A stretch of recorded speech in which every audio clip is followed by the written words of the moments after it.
ของเก่าคือพ่อแม่ของเขาเลี้ยงลูกเต่าจนใหญ่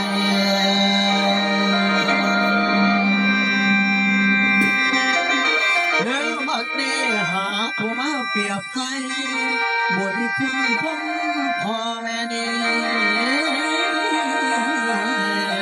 บ่มีแล้ว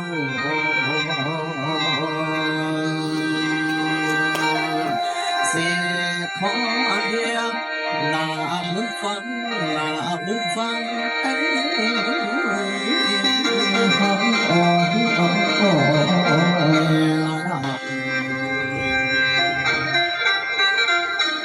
เรื่องบัดนี้ฟังก่อนพี่น้องเอ๋ยนี่เราเอาเพิ่นมาคุณพ่อแม่มาวนอาสิ่งขึ้นได้หาใครมาเทียบทัดบ่เสมอห่าง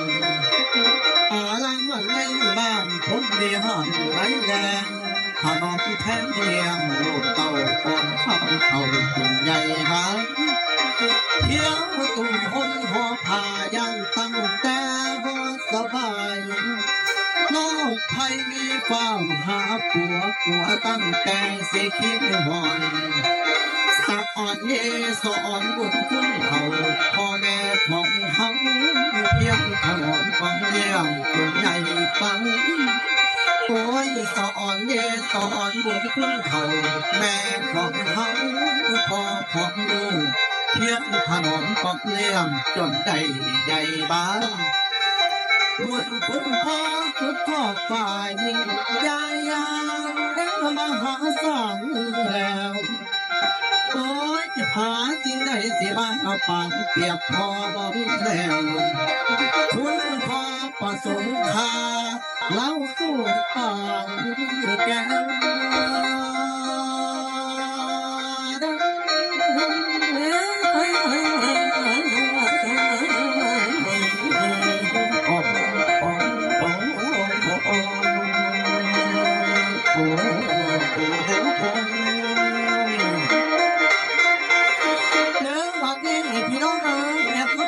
ประสงค์คาเล่าสู่ปังแก้วมาเลี้ยคำอันลำคาเมื่อนี่ถึงเวลาไปบอกกับหลับบ่เตือนปืนบ่มีบอกเพิ่นเขานับหมดดอกคนเอายอดสังขารของเจ้าเกิดตั้งแล้วดับไปดังแล้วบอกมีไฟสีคนโดนว่าเทียมฟ้าด้วยพบใจหน้าแขนคอละอุตบัติยางโอ้ยตื่นขึ้นมายับมือเศร้าตื่นขึ้นมายับมือเศร้าได้มาจังหวะจังหวะ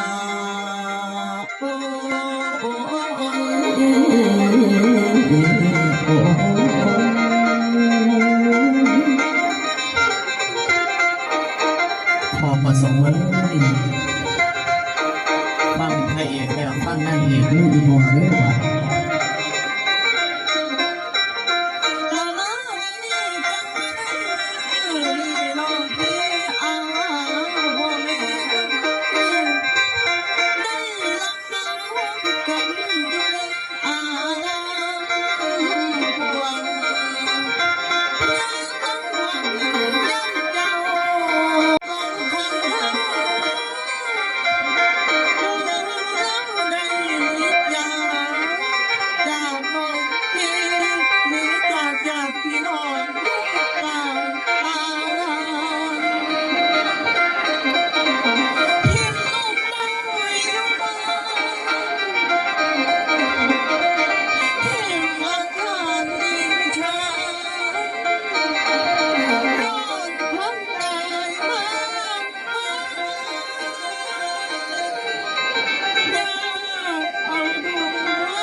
ยันงานทุกสิ่งอย่าง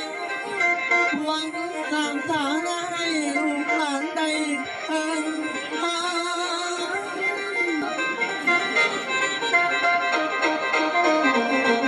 ขอให้ลูกนั้นน่าขยันมั่นอดทน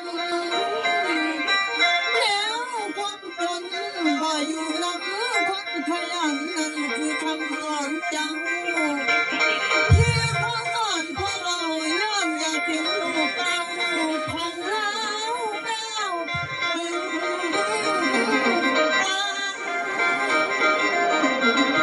อีพ่อเอ้ยพ่อผู้อยู่ข้างหลังเป็นความสุขของพวกเราพ่อเราผู้นั้นก็ซึ้งใจเรื่องออกนี้พี่น้องเอ๋ย โอ้ยในวันเสาร์ที่7 มิถุนายนเมื่อลูกหลานนั้นลาได้ให้พังน้ำตาตกอีกพอเอ้ยวางตีสี่วางตี40 นาทีดวงวิญญาณออกประตูได้ลองน้อยจับเลือนปลาป่านเนื้อน้องผ่านหัวใจคือลาหัวควับพอมาลิจาออกมาอยากพี่น้องบอกลูกควรรบเต่าคืนลูกหลานให้สักเกินถ้าเพียงทางอะไรมาอีกพอเอ้ยคิดพอดวันเวลาที่ผ่านมาดอกเอาอีเขายังมีเห็นกามีนิสัยที่นั่งมาอวนลูกทั้ง3 นั้นกะล้วนลูกทั้ง3 นั้นกะล้วนฟังพวกเจ้าบ่นของมาเมื่อนี้พอจากเกยอ้ายน้องจากลูกเต้าเราหลานจากนางศิลปะพังลูกสาวในเจ้าไปแล้วโอ้คอยเอียนคือคอยเอียนผู้เราเพียนนั่นทุกอย่างจากนาวินลูกสายเด็กกลางจากเบาเป็นลูกผู้ลาเคยเจ้าหยอกกันไปลิกาแม่พงสีวานะ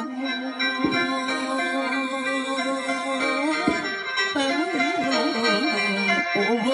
ยผู้เคยหวังชายเขาแล้วอีพ่อเอ้ยอยากลูกใต้หลังเสาบ่เตาหัวดอกขึ้นโคน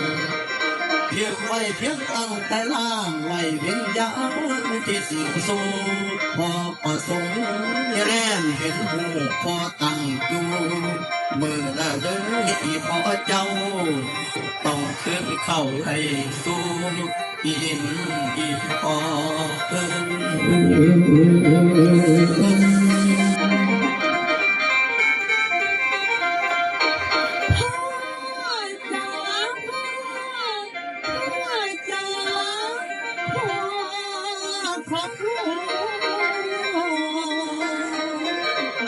ความพักผูลูกรักพ่อไม่สูญหายลูกเขารักบูชาพ่อในเสียงคลอยแม้ที่ไปไม่ลืมพ่อชวนหัน เชื่อเจ้ามีจริงจริงประเสริฐลูกขอเกิดเป็นลูกพ่อไม่แปรผันขอตามปฏิบัติพ่อทุกคืนวันเพื่อทดแทนที่พ่อทำเลี้ยงลู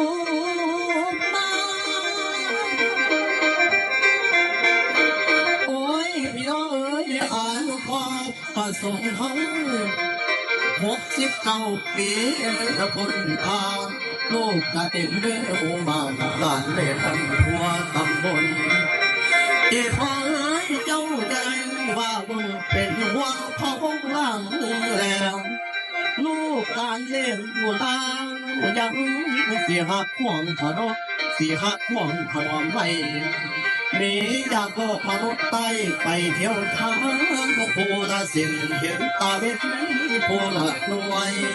แม่นย้ำเศร้าย้ำสวยย้ำตาเบ็ดเดินคำปล่อยอยากว่าอีกหวังเจ้าหวังหาให้เลือดหวังอันหน้าอย่าได้เจ็ดยึดติดมันเด้อพอเด้อบอกในแง่คุณสำคัญที่เสียเอาเดินไปได้เงินเหลือคันที่เก็บไว้หลายปันใดก็ต้องซา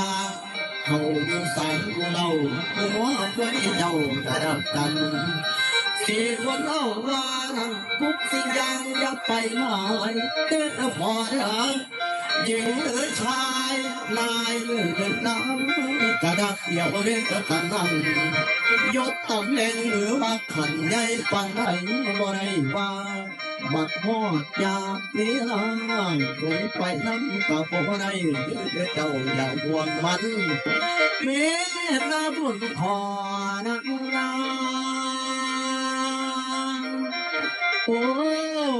โอ้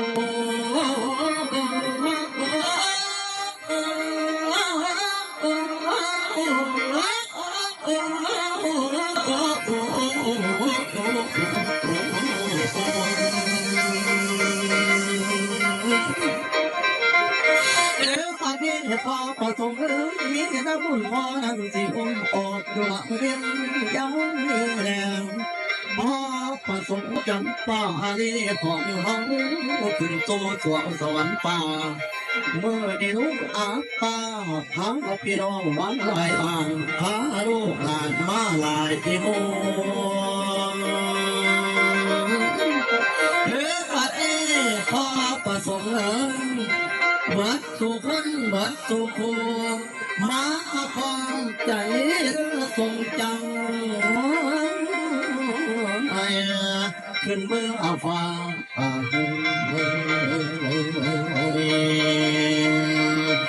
บอนสวรรค์แต่ลำพันแต่ลำพันหักโอ้ยหักว่าโอ้ยโอ้ยโอ้โอ้